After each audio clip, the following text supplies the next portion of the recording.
Escuchar eso No, me pone piel de gallina. No. me pone al borde del llanto. Debo reconocer, Cada vez que lo escucho. soy fan del Diegote, por lo cual, primero que nunca hay objetividad, porque la objetividad no existe. Incluso el discurso científico está cargado de subjetividades. Ojo, soy pro vacuna, no lo malinterpreten, porque hay tanta gente volando dando vueltas. Pero todos los discursos están cargados de subjetividades, ¿sí? Ahora, al hablar de Maradona, listo, soy el peor. Soy Viviana Canosa de tan bajando línea que puedo ser. Justamente hablando de gente boluda. Así que bueno, lo que vamos a hacer es dejar que hable alguien que seguramente tenga menos subjetividades a flor de piel, como Brian, como yo, y supongo que como el resto de la mesa también. Te voy a dejar Alguien idónea. el número. Es que vos decís eso como. Y yo le digo, a mí me da. Más allá que obviamente tiene sus miserias como tenemos todos. Para eso, para hablar bien del Diego. Doña Idonia. Doña y Doña. Qué gran personaje podría ser Vicky Duclos-Iwet.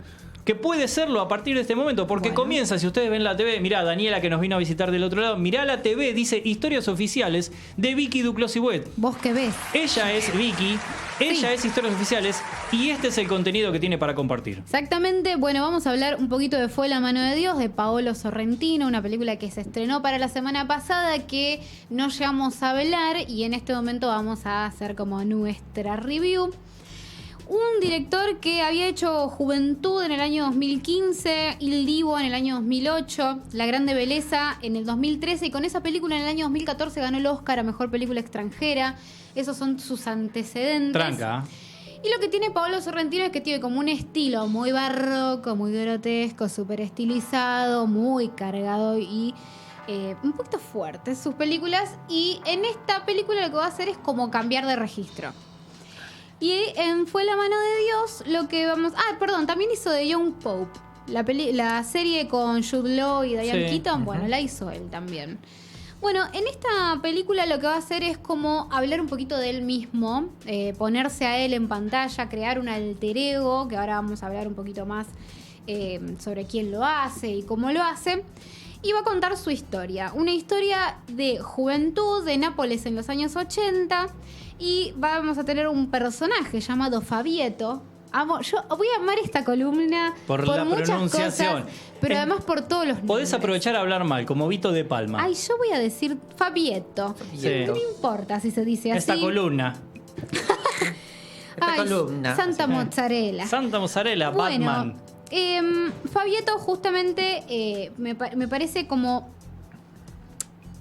muy interesante porque lo que va a hacer es como su alter ego, va a ser como un Paolo Sorrentino adolescente y va a contar un poco cómo fue su niñez marcada por dos cuestiones como muy grandes. Una tiene que ver con, spoiler alert, pero es la biografía de Paolo Sorrentino, el fallecimiento de sus padres, que además nos va a habilitar a contar unos detalles más adelante que son como datitos de color, se puede decir, pero muy interesantes, así que partamos de esta base. Él perdió a sus padres muy joven y además cuando entra Maradona a jugar en el Napoli, que era su club, obviamente por vivir en Nápoles, y él era como muy fanático del Napoli. Tiene que ver eso justamente con Paolo Sorrentino, napolitano, y para contextualizar, porque algunas veces naturaliza cierta información de Nápoles, de Napoli, de Italia, pero por ahí no todo el mundo sabe. Italia es una de las últimas naciones en el mundo en ser conformadas. No es lo mismo ser país que nación. Naciones con una identidad cultural en conjunto, ¿sí? Argentina sí es una nación, discutible también con cuestiones del norte, del sur y más, pero es una nación. Italia es uno de los últimos territorios en conformarse en nación, porque está muy dividido socialmente, las costumbres, los hábitos, incluso hay una especie de grieta que tiene que ver con una situación geográfica, económica y cultural que tiene que ver con todo el Italia del norte, rico, Juventus de Turín, Torino, todo eso que es el norte muy rico, y el sur, el extremo sur de Italia, que es muy pobre, pero muy pobre. Y ahí es donde está Nápoles, ¿sí?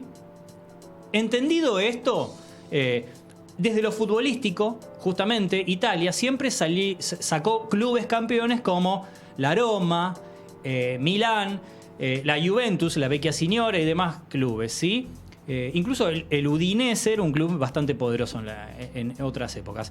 Pero el Napoli era el Chicago Bulls del básquet, o sea, no ganaba nada, era un equipo que estaba ahí pululando los torneos y venían los poderosos, te jugaban en tu cancha, te goleaban, chau, hasta la semana que viene. Entonces, ese odio, como una especie de sociedad relegada, pobre económicamente y futbolísticamente, encima una nación, te digo que hasta no sé si no son más futboleros que nosotros. Marginados. De repente, en el año 84, llega un tal Diego Maradona, era el mejor jugador del mundo, o por lo menos se posicionaba o se potenciaba como el posible mejor jugador del mundo, ¿sí? Y llega justamente a Napoli, al club más pobre, ¿sí? Perteneciente a un empresario de la industria del entretenimiento como Dino De Laurentiis. Llega Diego Maradona a Napoli con un equipo medio pelo y demás y lo saca campeón de Italia. O sea, lo pone en el primer lugar. De hecho, es la primera vez en la historia y la única vez en la historia que Napoli obtiene títulos como el Scudetto, es decir, el título de primera división. Ganó la Copa de Italia y demás. Y después nunca más pudo ganar nada. Entonces, por eso Maradona es lo que es en Napoli. Porque es un dios sobre la tierra y les cambió y les alegró cada domingo, cada sábado cuando jugaba su club.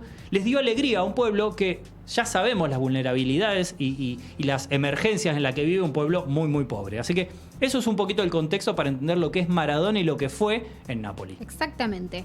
¿Quiénes van a componer esta historia? Porque es además una película que nos va... Para mí el registro de la película es unir muchísimo la tragedia a las alegrías y tratar como de decir, bueno, la vida es esto. Es como todo este cúmulo de tragedias y muchas pasan al mismo tiempo que cosas que te hacen muy feliz.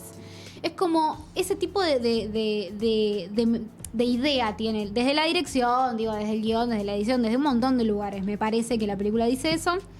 Y tenemos a los personajes que básicamente que son toda la familia de... y si hablamos de familia Fabieto, italiana... Toda la familia de Fabieto. Tenemos a sus padres, que son Saverio, que está interpretado por Tony Servillo, que es un actor como fetiche de Paolo Sorrentino. Está en casi todas o todas sus películas. Y María, que es Teresa Saponangelo. Esos son sus padres. Nombres. También tenemos a su hermano Marchino, que es Marlon Hurvet. Y estos son como los personajes que más aparecen. Y por supuesto, un personaje muy, muy imponente, impresionante, que es la tía Patrizia. La tía Patrizia. Luisa Ranieri. Luisa Ranieri, ella va a ser como un personaje muy particular porque mucha de la carga sexual de la película está ahí. Tenemos como a este personaje de Fabieto que está como... obviamente igual que todos sus primos, muy como embelesado y enamorado. Santa Mozzarella, la tía Patricia que se pone a hacer topless en el barquito familiar con todos ahí. Es como una cosa despampanante. Topless. Sí. Topless, nada topless de arriba y de abajo. All access. Claro. Entonces, bueno, es como un personaje muy importante porque va a ser como una especie de musa para él, porque aparte ella lo va a tener como un favorito y toda esa sexualidad va a estar entre los dos y es muy interesante. Entonces, bueno, estos son como los personajes principales y además vamos a tener a toda la familia. Literal, toda la familia. Y va a ir como constantemente contándonos justamente las pequeñas y grandes tragedias de la familia, a la vez que nos va contando las grandes alegrías que da la pasión por el fútbol y la pasión por Maradona. Y la especulación previa a la llegada de Maradona. Es como todo ese momento previo y bastante tiempo después. Es como una película que va a recorrer bastante tiempo y tiene como una estructura justamente no típica, común de, bueno, un conflicto, un objetivo, sino más bien como un devenir. Es como un coming of age en el que él va a ir creciendo, va a descubrir su inquietud por el cine, le va a suceder esta tragedia que lo va a dejar como muy libre en el peor de los sentidos. Y bueno, van a pasar un montón de cosas. Tiene algo muy interesante para mí que quiero citar como varias cositas. Una de ellas es como un diálogo porque habla de Fellini en la película bastante. Y tiene un diálogo, Fabieto con Marchino, el hermano, en el que le pregunta, ¿viste? ¿Qué más dijo Fellini? ¿Qué sé yo? Que lo había ido a ver, que lo había visto, mejor dicho, no ido a ver. Y le dice, no, bueno, durante el asunto, dice, llamó un periodista y Fellini le dijo que el cine no sirve para nada, pero es una distracción. Y le pregunta, ¿de qué? Y es una distracción de la realidad, porque la realidad es muy vulgar. Y acá me parece como que está como el corazón de la película, porque me parece que también es un poco lo que él hace cuando decide hacer cine, como tratar de hablar de otra realidad paralela que no sea la que a él le tocó vivir. Pero también me parece muy interesante porque él acá habla de la realidad y trata de hablar de la realidad. Y es vulgar. Y se apodera de la vulgaridad, me parece. Sí. De hecho, una de las cosas que no resigna es lo grotesco. Digo, ¿es una película en otro registro más austero? Sí. Pero tampoco tan austero. Digo, desde el guión es como súper grotesca la película. Bueno, ahora sí quiero comentar un poquitito cosas que son muy interesantes, porque obviamente Paolo Sorrentino es como muy fanático del Napoli, muy fanático de Maradona, ya lo dice el nombre de la película y lo dice todo lo que acabamos de decir. Pero bueno, pasa algo, es lo siguiente. En septiembre del 86, los padres de Paolo Sorrentino le dicen que tenían que ir a pasar unos días a una casa que tenían ellos en Roccaraso. Él le pide al padre ir a ver un partido de fútbol que el Napoli jugaba de visitante. Pero sus padres no lo dejaban nunca ir a ver los partidos de visitante porque no querían que recorriera Italia o le parecían que era muy chico. Solo lo dejaban ir a ver los partidos que el Napoli jugaba de local. Ese día, por algún motivo, el padre lo deja quedarse en su casa y al día siguiente viajar a otro lugar que ahora les voy a decir a dónde era. Pero bueno, para ver un partido. Esa vez, al día siguiente, él se entera que sus padres, en el viaje que hicieron y en esa casa, fallecen por una intoxicación por monóxido de carbono. Y él al día siguiente tampoco va a ver el partido. Es decir, no hace ninguna de las dos cosas, pero siente que Maradona de alguna manera lo salva. Y él dice hoy que él cree en el poder semidivino de Maradona. Sí. Y eso es como muy, muy, muy interesante. Sí, decime. Perdón, y al mismo tiempo me parece súper importante y pasa a la pasada. Tenía que ir, perdón. A Empoli. A Empoli, claro, sí. Otro club que es bastante chico, por eso también la posibilidad de que el Napoli gane. Justamente el Empoli es un club chico.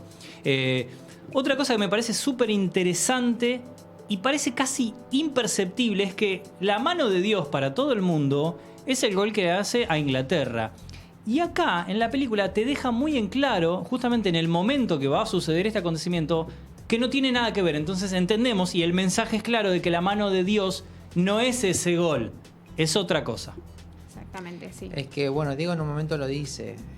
Él mismo dice que la interpretación que le dieron fue otra, que justamente es la expresión que él quiso decir, dicho por el mismo Maradona, es que justamente fue como un acto divino y que él estaba ahí.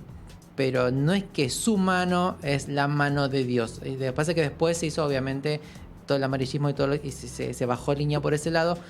Que ahí fue donde yo enganché con la película porque dije, claro, viene por acá. Que es un poquito lo que están contando ustedes. Les voy a contar algo antes de darles más pie para que sigan diciendo qué les pareció la película. Pero es que en el año 2014, cuando Paolo Sorrentino recibe el Oscar a Mejor Película Extranjera por La Grande Belleza, como decíamos antes, agradece a sus inspiradores: Federico Fellini, Talking Heads, Martin Scorsese y Diego Armando Maradona. Me acuerdo de eso. Hermoso todos. Y no se extrañen que se encamine esta película a, no sé si ganar, pero a ciertas premiaciones con nominaciones ternas y demás en los próximos meses. Veremos. Otra cosa que quiero agregar, y ahí a ver si coinciden, que me parece que de alguna manera, salvando cualquier tipo de distancia, pero desde lo estético, desde la historia, es un poquito... se vuelve una película más bella, pero inicialmente es como una especie de planteo tipo Esperando la carroza italiano.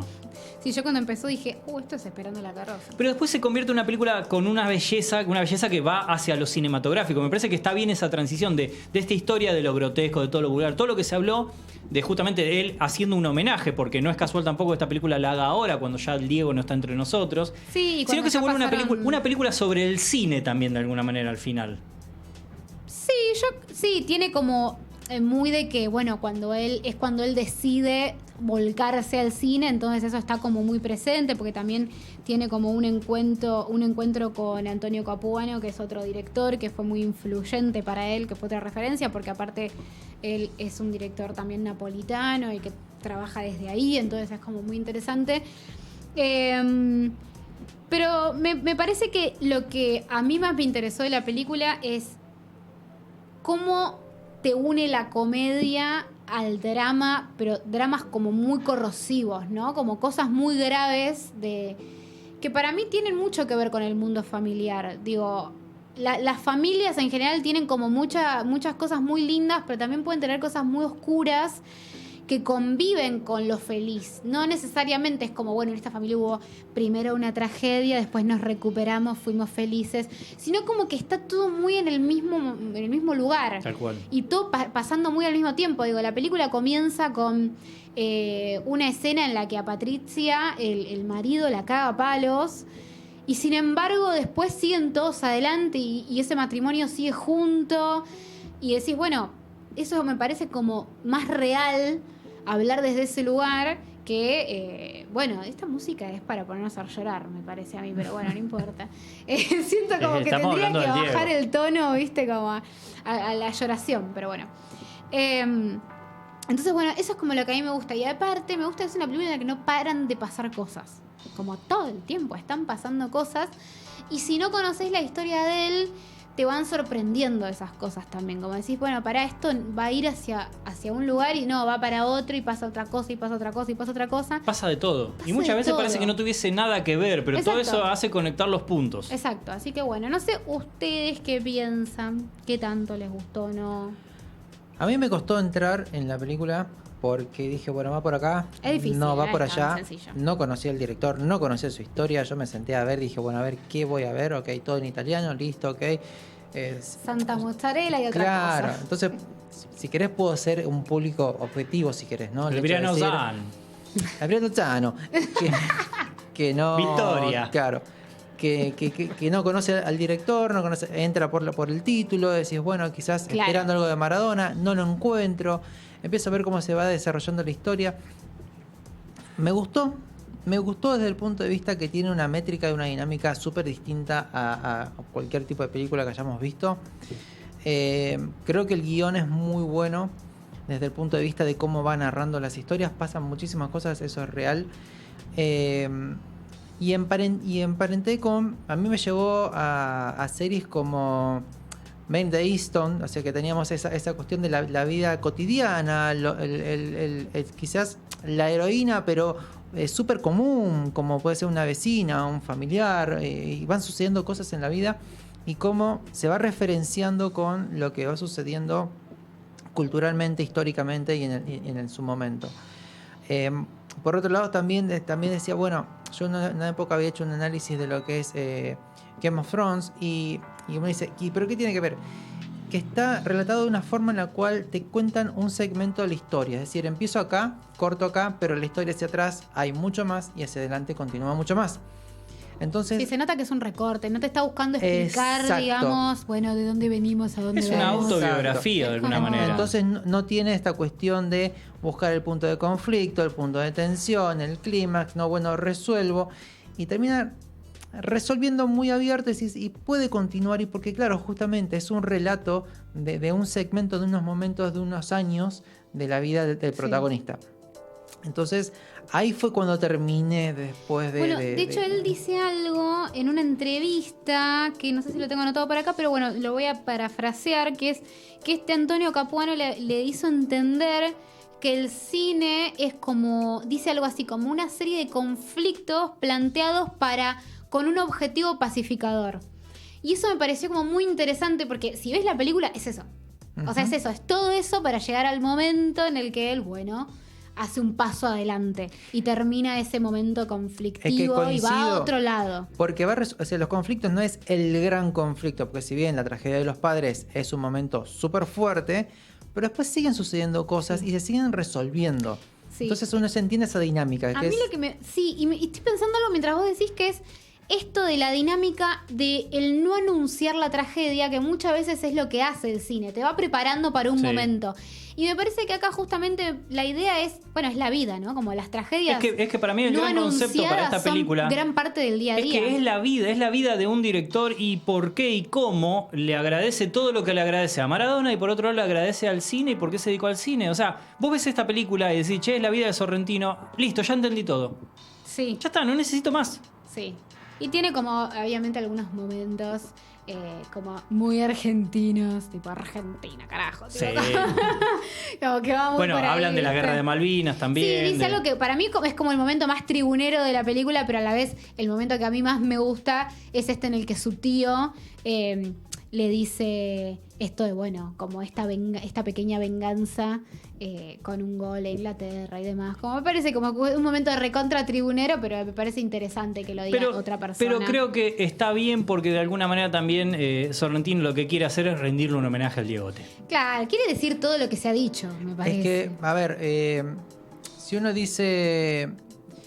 Y esto, intentando hacer este juego de sacar el fanatismo por Maradona y hacer un análisis de los hechos en sí. El Diego, como puede haber sido otro jugador, pero estuvo en el momento que tenía que estar, hizo lo que tenía que hacer en el partido que tenía que hacer, porque después el último partido no hizo ningún gol en el de la final, pero el momento estuvo en el momento y en el lugar, hizo lo que tenía que hacer, y yo creo que eso, dentro del contexto en el que estábamos y Claro. veníamos, eso fue lo que terminó de hacerlo inmortal. Y aparte, esa cosa en particular que él dice, esto de qué significó para Argentina post Malvinas, eso, Claro. yo lo había escuchado de todas mis personas cercanas mucho antes de escucharlo en la televisión, en una película o de otro tipo, o de otras personas más lejanas. O sea, evidentemente se sintió así. Lo que pasa es que tenemos que también asumir y entender que muchas veces la mística es un factor que nadie puede tener en sus manos. Entonces, en esa mística, en esa épica, Claro. es un momento donde pasa como una estrella fugaz que determina que acá hay mística, acá hay épica, pasa lo que tiene que pasar y nadie va a poder tener control jamás en la historia sobre lo que sucedió. Sí. Un límite, Beto, te voy a pedir, ¿eh? Uno, digo. Porque, Bueno, pues lo ¿sabes? escuchaste. Track, se escucha. Pero Nada, eso. Pero Sigamos no se escuchaba en el adelante. micrófono. Y bueno, Estamos todos hablando, que ya. te Y banco, Beto. hay que cerrar. ¿Sabes por qué lo igual. banco a Beto? Porque me va a servir a mí. Basta.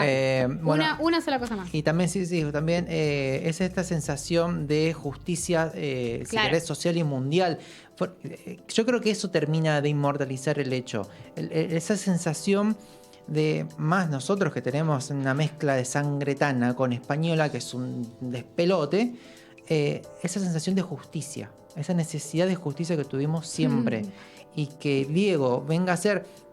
Digo, y ahí cuando digo, bueno, hagamos el juego como si hubiera sido otro jugador, es lo mismo, porque Sí. es a los ingleses que nosotros necesitamos y no tenemos nada en contra de los Algo. jugadores. Necesitamos esa justicia Sí, sí. como nación sufrida, a eso me refiero. Y- Van a hacer llorar, y así ti- que y tiene pónganle mucho- el puntaje. Sí, y tiene muchos factores que varían, pero por ejemplo, fíjense la épica y la mística de que Messi levantó la Copa América en Brasil contra Brasil. ¿Ven cómo da épica? A ver, obviamente no llega ni a los talones la épica y la mística de Maradona, pero porque tiene que ver con otros factores, ¿sí? Bueno. Así que, dicho lo siguiente, arranco yo con mi veredicto Dale, y después dale. veremos en qué queda. Para mí, 5 estrellas. ¡A la mierda! Y la puse dentro de mis 10 películas del año. Ay, bien. È stata la mano di Dio, se llama la película. Yo no sé si tanto, yo creo un 4. Yo 4. Cómodo estoy. Sí. ¿La viste, yo Gus? tengo ¿Vos también? ¿No? No Sí. sé, no importa. No sé, no le se entiendo los entiende gestos. una mierda, no se le entiende. No le entiendo, es un productor que Lo no le único que entiendo. sí le Me entendí toco es la que gorra de esta forma. me hizo así. Yo no sé si tiene un así que delay yo tengo que cerrar. hacia adelante o hacia atrás. Esa señal es falsa. È stata la mano di Dio. Bueno, queda en 4 estrellitas, Diego. ¿Quedan 4 estrellas? Sí. Así que bueno, porque hay que pasar a lo siguiente. Para mí ¿Hay más? ¿Hay más? ¿Qué más? Hay algo más, no sé si Brian lo pudo ver, que a mí me interesa siempre que Brian hable de lo que hay que hablar. Diga. Escuchame esta cortina, ¿eh? Opa. Cáchame esto. Exclusivo. Encounter. Michael Pierce, Sí. Amazon Prime. Lo anterior, La mano de Dios, fue La mano de Dios, está en Netflix, por si alguien quería. ¿Cierto? Encounter, Amazon Prime Video. El director Michael Pierce hizo Beast antes, en el 2017, no mucho más. Esta película está protagonizada, vamos a hacerlo rápido, pero está protagonizada por Riz Ahmed. Riz Ahmed, que hizo Dios, Sound of cómo lo Metal. amo. Qué tipo querido. Qué tipo De la que nada, de está- repente. Es Sí. querible. Era el Sí. malo de Venom pedorro ahí. Y de repente, cuando hizo Sound of Metal, lo amamos. Y ahora ya está. Actorazo, aparte. Actorazo, ¿cierto? Y se me movió el salero, chicos, no hago más. Gus eso. también lo banca. Sí, un corazón. Pa, negro. si le entiendo bien el gesto. Sí, el culito. Bueno, y está, Riz Ahmed vamos a hacer lo siguiente. Vamos a contar. La película comienza con una serie como de imágenes de insectos y organismos y cosas así que pican y bichos y qué sé yo. Y lo que vamos a ver es a un Riz Ahmed que va a llegar en el medio de la noche a la casa de sus hijos que no viven con él, pero que sus hijos, digamos, lo extrañan y reciben cartas de él, que es como que está en la marina y tiene como un del ejército, entonces les manda cartas. Y él va a llegar en el medio de la noche y les va a decir: chicos, se pudrió todo, necesito llevármelos a ustedes porque hay una invasión extraterrestre. Sí, tipo Body Snatchers. Exactamente. Y estos niñitos son muy pequeñitos. Tenemos uno que está entrando en la adolescencia y eso es muy importante para la película. Prepuber. Es un pubercito. Está para Big Mouse ese niñito. Sí. Lucian River Chaoyan, no sé cómo se dice su nombre porque es muy difícil su apellido. Chaoyan. Que se llama Jay en la película. Y el otro es casi imposible, ya está, que es una cosa chiquitita, que es Aditya Jedada. Pero lo amamos. Jedada. Bobby, que es una cosita hermosa, por Dios, el pequeñito. Productor, si sos productor de edad, ¿conseguís un Bobby para acá, para la radio? ¡Ay, sí! Por favor. Una cosita hermosa. Esos dos personajes son hermosos, pero el pequeñito es una cosita que no puede ser. Bueno, estos dos niños van a irse con su padre, van a dejar a su madre atrás. Él lo que les dice, su madre está contagiada de esta especie como de extraterrestre que llegó a la Tierra en un meteorito. Como una especie de virus que va tomando a los mosquitos y a los insectos, y eso se lo transmite a las personas, y las personas se han transformado en extraterrestres que aparte ácaros. Tienen como unas características que nadie puede definir exactamente cómo es. Cualquiera puede estar infectado. Eso es lo que les dice el padre a sus hijos.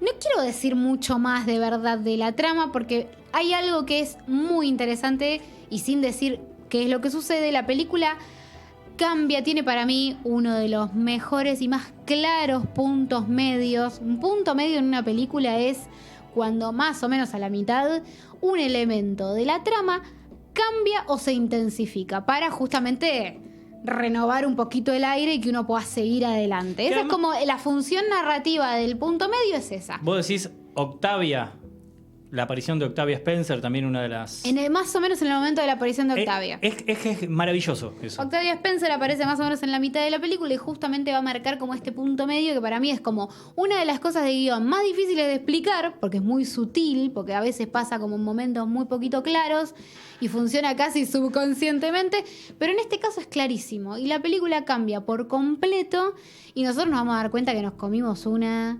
increíble y todo puede ser que vaya para otro lado. ¿Y si te invaden los alienígenas, cómo no vas a entrar? Los alienígenas. Alienígena.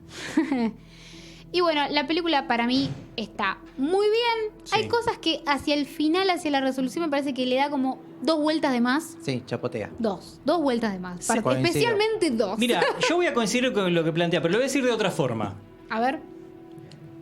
Venía como tan bien que Venía después se pisteando vuelve... como un campeón. Sí, pero se vuelve Casi yankee literal. de repente. Y en realidad era una película yankee, pero se vuelve yankee con el término peyorativo con el que Sí. conocemos eso. Es muy interesante, igual aparecen unos personajes hacia el final de la película que yo digo, ok, están buenos, pero son de otra película.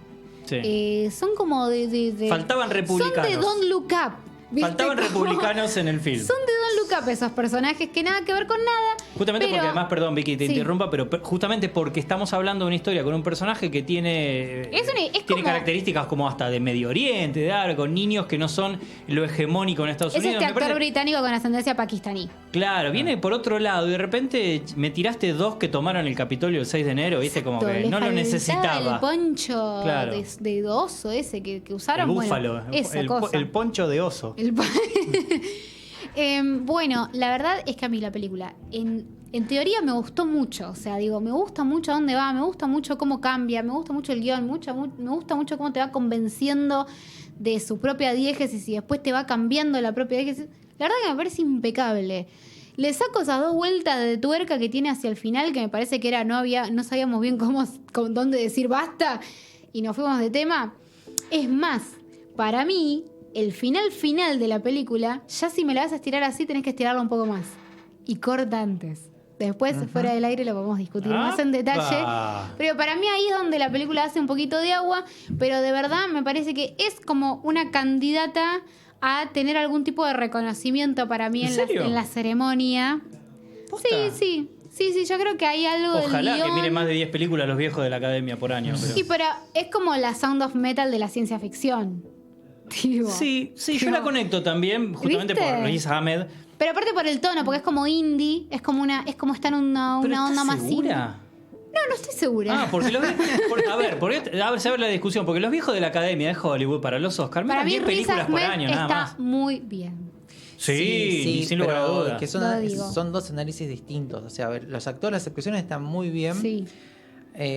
A mí no me gustó ni un poco el inicio. Pensé que Bueno, ibas a decir el niñito No, y ya me iba a enojar. Vos te metés con el hito y te bajo todos los dientes, Tranquilo, tranquilo. Ah. Perdón, Manu, te Con grité Bobby todo, no, ya sé. Tranquilo, Miami, andate a comprar unas camperas. No, Escúchame. No te compré una campera, guacho. Nunca escuché ese insulto, pero me gustó.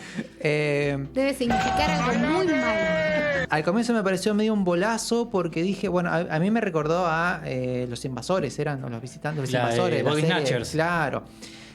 La Ahora, que hicieron. Hoy hablábamos justamente de lo que se viene en versiones, que está la de Nicole Kidman, Daniel Craig, que era Body Snatcher, que de la que se hizo con Donald Sutherland, de la que se hizo en el 50 y pico. Exacto. La del 76. La mejor de la 50. Bueno, en lo cual me pareció innecesario para después cómo se va desenvolviendo la película. Si querés, después de esos minutos, cuando la película puede empezar tranquilamente con el muchacho yendo a buscar a los pibes. Pero la Tiene una Todo eso previo para mí es lo mejor. No, tiene una cuestión científica que es un pelotazo. Te lo digo, es un pelotazo. Todo el comienzo es fa. Pero nosotros. Eso es fruta. No. Después de ahí avanza. Después avanza. Está Pero muy vos sabés bueno. lo que a nosotros nos gusta. Sí, bueno. Está muy bien después lo que se genera con que cualquiera puede ser, bueno, quién es, quién no. Uno ya entra en el diálogo. Esta visión de los niños. Sí. Ahí está lo que participan los chicos, que está muy bueno. Habla bien de Bobby. Está muy bien. ¿Y Bobby te gustó? Me encantó. Ah. Es un amor, es un amor. Con Bobby Una no, cosita. Esa diferencia de edades también. Entonces, coincido que al final se pase pochoclera. En el momento dice, necesitamos tiro. Bueno. Claro, le faltaban tiros. Manu, vos podés ver perfectamente esta película porque en el momento en el que decís no hacían falta tiros, aparecen tiros. Pero bueno, no importa. Me gusta ese concepto. ¿Viste? Entonces, Así que bueno. me pasa eso. Exacto. Es- Bueno, está bien, está muy bien lo que te pasa. Es como la igual. idea, A mí el no me concepto, pasó, el pero. guión está muy bueno. Editaría un par de cositas para hacerla quizás un poquito mejor. Bueno, yo creo que igual hay que cerrar este bloque. ¿Cuántas estrellas le van a poner? ¿La viste, Gustavo? No, dijo estrellas. Te digo, estamos perdiendo minutos cada vez que le preguntas algo a Gustavo. No le entiendo nada. Si me toco la gorra de esta forma, Gustavo hace carteles. Pará, pregunta. Gustavo Coronel, productor general de Hielo Apertura. ¿La viste sí o no? ¿Cuál es la señal? ¿Sí o no? Le da culpa decir que no. ¿Lo empezamos digo a ignorar así. directamente? Ok. Yo ya lo estaba. ¿Por qué lo ignorando. estás haciendo? No, yo no, es productor, ¿cómo lo voy a ignorar? No, mentira, Gus, vení. Se va afuera a fumar un pucho, te querés hacer ofendido. Hoy no comés, Vicky. No, ahora se lleva el matafuego. Está vencido. Sí, con el calor que hace afuera, está bien. Bueno. Bueno, yo 2 o 3 estrellas estoy bien. Estás loco vos, yo dudo entre 4 y 5. 4 y 5, bueno. no, yo 3. Yo me quedo en 4. Bueno, porque te gusta Bueno. el Yo creo que 3. Para promediar entre mis dos amigos, Ahí está, ¿viste?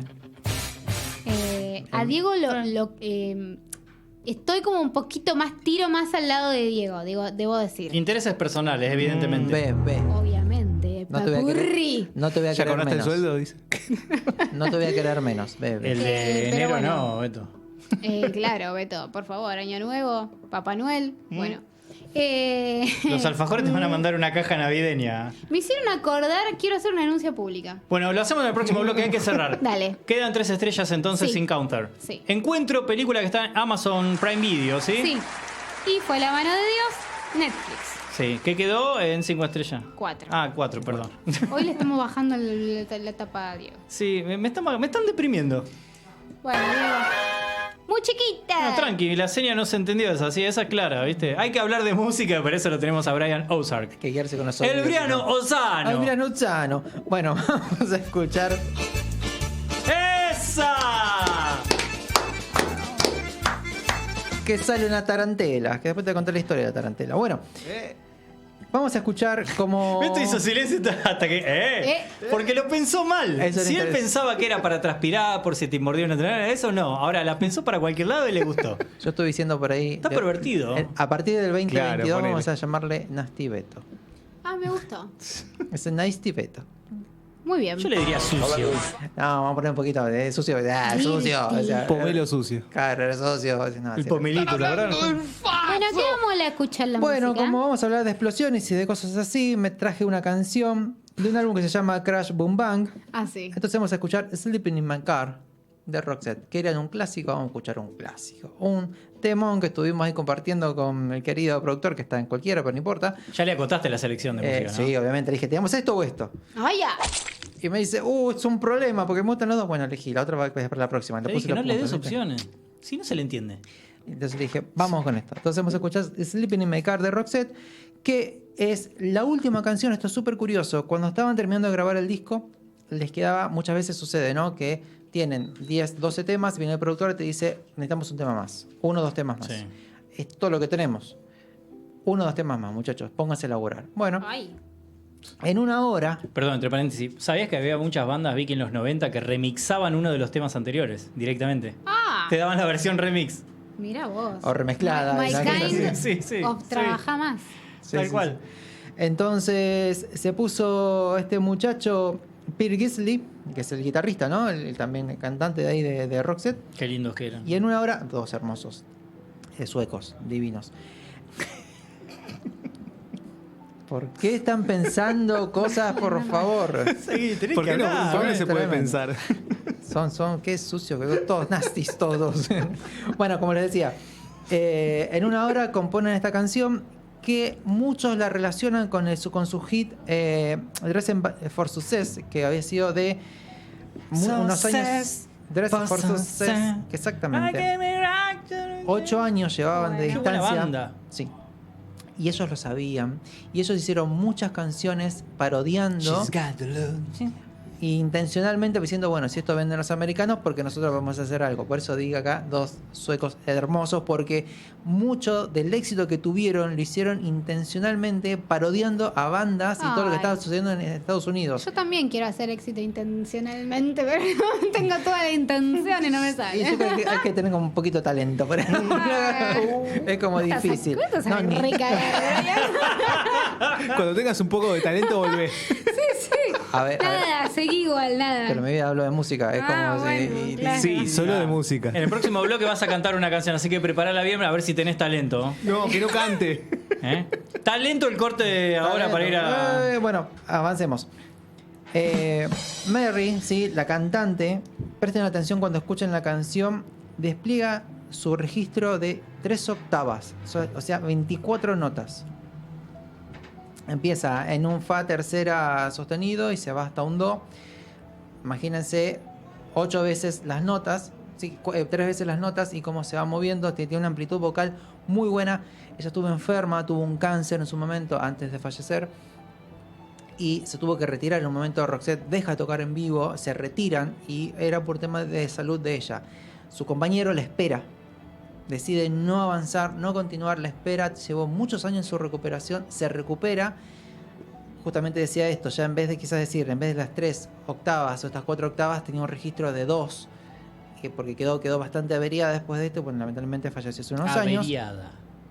Sí, pero bueno, siguieron tocando un par de giras como para los fans, porque fue quizás en uno de sus mejores momentos.